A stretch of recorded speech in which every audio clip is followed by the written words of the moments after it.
সে আদিবর ছায়া তোরে কোনো ছায়া থাকতো নাই। কিয়ামতের মাঠে যখন প্রতিজন মানুষের শুধু কথা হইয়া খান দিবা ইয়া রাব্বি নাফসি ইয়া রাব্বি নাফসি। ওই সময় খানো আওলা যখন মার দ্বারা দেখবা, ওই সময় খানো দুনিয়ার আওলা যখন বাবার দ্বারা দেখবা, বাবার পরিচয় দিবা। ওর আমার হরিদ্বার টুকরা বাবা আমার পরিচয় দিত নাই। আলহামদুলিল্লাহ।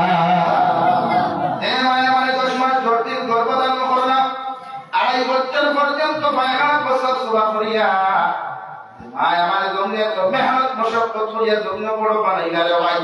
ও কিয়ামতের ময়দানে সামান্য একজনে কিবলা গিয়া যখন আমার মার সামনে আমি যাইব, এরপর আমার মা আমারে পরিচয় দিতা নাই। আলহামদুলিল্লাহ। আল্লাহর নবী মুহাম্মদুর রাসূলুল্লাহ সাল্লাল্লাহু তাআলা আলাইহি ওয়াসাল্লাম ফরমায়, আমার উম্মত হল দুনিয়া মানুষের লগে মহব্বত আর বন্ধুত্ব না লাগাইয়া যদি আল্লাহর কালামের লগে জমিনের মধ্যে মহব্বত লাগাও, আল্লাহর কিতাবুল্লাহর লগে যদি মহব্বত লাগাও, কিয়ামতের ময়দানে আল্লাহর কালামে যতক্ষণ তোমার জন্য তো নিছে না, অত সময় পর্যন্ত আল্লাহর কালাম তোমার তাকি হইয়া যাইতো নাই। সুবহানাল্লাহ। আমার দুস্থ বললাম আমার বুজুর্গ বল, আল্লাহ আপনার আমার একজন নবী মুহাম্মদুর রাসূলুল্লাহ সাল্লাল্লাহু আলাইহি ওয়াসাল্লাম উম্মত বানায়া আল্লাহ আপনার আমার এমন এক কিতাবুল্লাহ, এমন এক কালামুল্লাহ দুনিয়ার মধ্যে হাদিয়া দিলা। আল্লাহ রাব্বুল আলামিন বলেন, ও নবী মুহাম্মদুর রাসূলুল্লাহ, তোমার আগে 1,24,000 নবী আর রাসূল দুনিয়ার মধ্যে আগমন করছে। মতান্তরে 2,24,000 নবী আর রাসূল দুনিয়ার আগমন করছে। একজন নবী করে ছোট্ট ছোট্ট প্রমাণ সহিবা টোটাল 104 খানা কিতাব, এর মধ্যে সবচেয়ে শ্রেষ্ঠ কিতাব তোমার উপরে আমি নাযিল করিয়াল।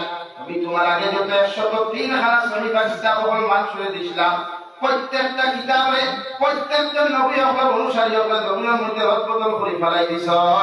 মগর তোমার আমি আল্লাহ কালামুল্লাহ দিয়া কালামুল্লাহ কিয়ামত পর্যন্ত তোমার উম্মতরা তো আমার হত্যা হওয়া পৃথিবীর কোন বেঈমানে বদলিতে পারতো না। সুবহানাল্লাহ। কেন বদলিতে পারতো না? মহান আল্লাহ রাব্বুল ইজ্জত ওয়াল জালাল বলেন, ইন্না নাহনু নাযালনা যিকরা ওয়া ইন্না লাহু লাহাফিজুন।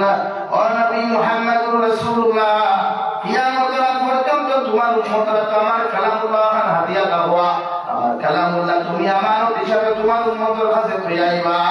নবী কোনো টেনশন করিও না, নবী কোনো চিন্তা দুনিয়ার মধ্যে তুমি করিও না।